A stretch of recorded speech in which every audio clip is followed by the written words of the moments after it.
I'm much better now that the ladies are back from space. What were they up there, 10 minutes? It's so cringy. Well, yeah, and I also think it's fun to see somebody who has no self-awareness. Yeah. They're always the most fun. Picture this. 6 celebrities in designer white flight suits, strapping into Jeff Bezos' New Shepard capsule its opening night at the Met Gala. 11 minutes later, they're back on Texas dirt, cameras rolling, Katy Perry literally kissing the ground while Oprah Winfrey wipes a tear from her eye on live TV. Well, it was very profound. I don't know if you've seen Katy Perry talk about it, but she's basically a guru now. They call it history. The internet calls it a marketing campaign in microgravity. Either way, the most expensive selfie ever taken has just split the world into 2 camps. Those swooning over the first all-female space crew, and those loading memes faster than the booster falling from the sky. Buckle up. This ride isn't to space.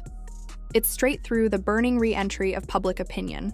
The 11-minute space flight that was touted as some kind of divine feminine gift to humanity. Katy didn't train at NASA's Neutral Buoyancy Lab or survive night drops in the Mojave. She texted, "I'm in," after Lauren Sanchez, Bezos' fiancé, invited her on what Blue Origin hyped as the space flight of the century. Ticket value? Industry insiders peg a single seat between $5 and $10 million, once you fold in months of custom PR, custom suits, and a world-class media rollout.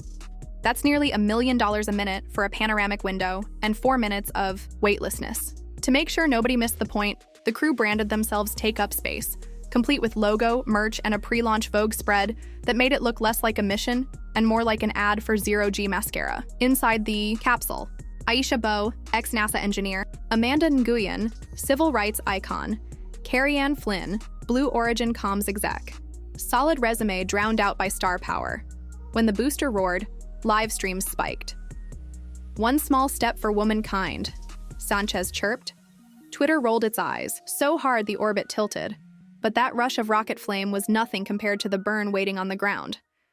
To going up, you said that you needed to go to space to heal. I know you're... The parachutes billowed. The capsule thudded into West Texas dust.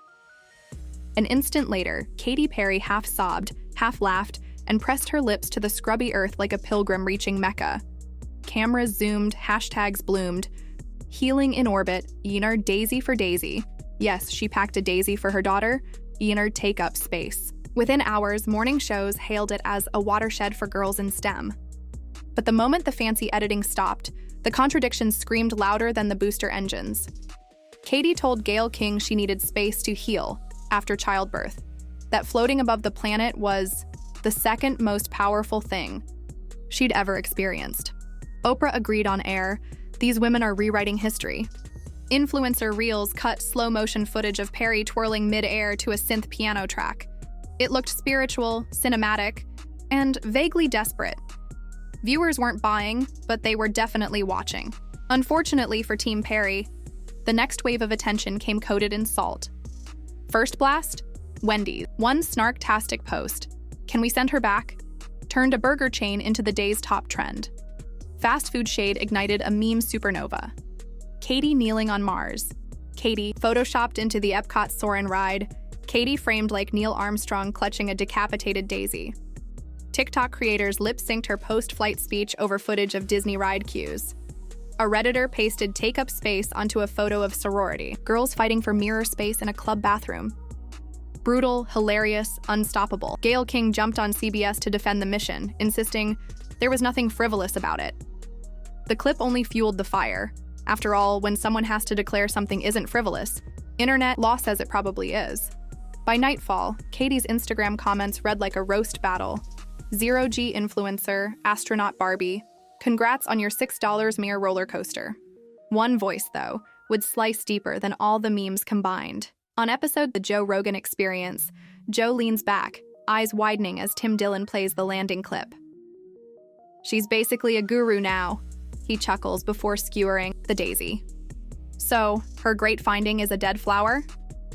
Tim loses it. They both do. It's comedic dissection at 1G, but it hits with Mach 3 force online. Clips rack millions. Joe's calm detachment, genuine confusion, not rage, makes the critique letale. If the world's biggest podcaster isn't impressed, the aspirational gloss peels off faster than a cheap sticker on a rocket fin. Katy's PR team stays silent. Fans see it as proof there's no counter-argument. Even casual listeners suddenly phrase her journey as that Blue Origin photo op Joe ragged on. The brand upgrade she gambled millions on now links to a viral laugh track. And just when you think things can't tumble harder, along comes bureaucracy with the coldest slap of all. 4 days post-flight, Secretary of Transportation Sean Duffy cites Federal Aviation Administration criteria live on C-SPAN. To earn the astronaut title, one must perform safety-critical tasks. Tourists do not. The Take Up Space Squad are officially spaceflight participants. Nothing more. No wings, no badge, no line on Wikipedia that says astronaut. The decree slices the narrative clean in half. Either you ran the mission or you were cargo. Overnight, headlines flip from historic female crew to not actually astronauts. Stock photos of laughing women in the capsule morph into side-by-side shots of real NASA veterans training underwater in bulky suits. Hashtags astronaut-gate and payload Perry trend. People love rules, especially when rules puncture celebrity balloons. Iffy government red tape deflated the hype. An 83-year-old lifestyle mogul flattened it entirely, with one perfectly aimed throwback. Section 6. Enter Martha Stewart, clapback queen. No dramatic press tour, no $5 M ticket, just Martha in a dusty 2007 clip doing zero-G flips aboard a Boeing 727 Vomit Comet. She reposts it on April 17th with Perry's own lyric, "Do you ever feel like a plastic bag drifting through the wind?" Boom, 10 million views by lunch. The subtext is surgical. Martha did it before Instagram ruled the world, without hashtags, without a billionaire boyfriend, and, most damning, without calling herself an astronaut. The internet treats her post like the final nail. Comments gush, icon schooling imposters. She floated so Katy could float louder. Even journalists label Stewart's aside as the drag we needed. Perry's PR machine stalls. The comparison is unwinnable. You can't out-humble Martha Stewart. With pop culture piling on, analysts start asking a scarier question. Did this vanity flight actually sabotage Katy Perry's comeback? Remember how Perry's last 2 albums underperformed? The space stunt was supposed to reboot relevance, positioning her as visionary philanthropist rather than chart-chasing pop star. Instead, Spotify streams plateau, no radio bump, and industry insiders leak the phrase career extinction. Harsh? Definitely. But perception is currency, and right now, hers is trading below junk status. Sponsors grow twitchy. One energy drink collab quietly drops a planned ad featuring Katy in a futuristic suit. A late-night host jokes, "Tonight, forecast, 100% chance of falling star." Ouch. Meanwhile, Blue Origin's PR scrambles. What should have boosted their inclusive brand now reads as proof that private spaceflight belongs to the ultra-rich. Even Sanchez's upcoming docuseries gets re-edited to soften the empowerment language and insert more STEM-heavy sound bites from Bo and Nguyen, hoping to steer coverage back to science. Yet every clip of Perry preaching cosmic love resurfaces whenever an egg price meme trends. In the attention economy, jokes have half-lives measured in weeks. This saga may glow for months. So where does that leave us? Somewhere between awe and eye roll.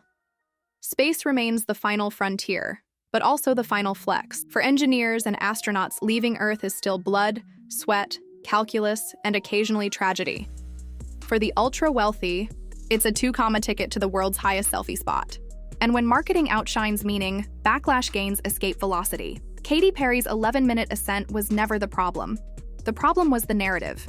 Recasting a luxury thrill ride as a feminist milestone, mistaking camera-ready tears for contribution, confusing zero-G with moral gravity. In a hyper-connected era, audiences smell dramatized empowerment before the booster clears the tower. They want authenticity, not altitude. Maybe next time the billion-dollar launch window opens, we'll see seats raffled to high school coders or climate researchers instead of celebs seeking rebrands. Or maybe we'll keep orbiting the same loop. Rocket up, credibility down. Either way, I'll leave you with the question that set social media on fire. If a pop star floats in space and nobody buys the PR, did history really happen? Drop your hottest take in the comments, tag the friend who'd roast hardest, and be sure to subscribe. Because the next culture quake could be just one influencer launch away.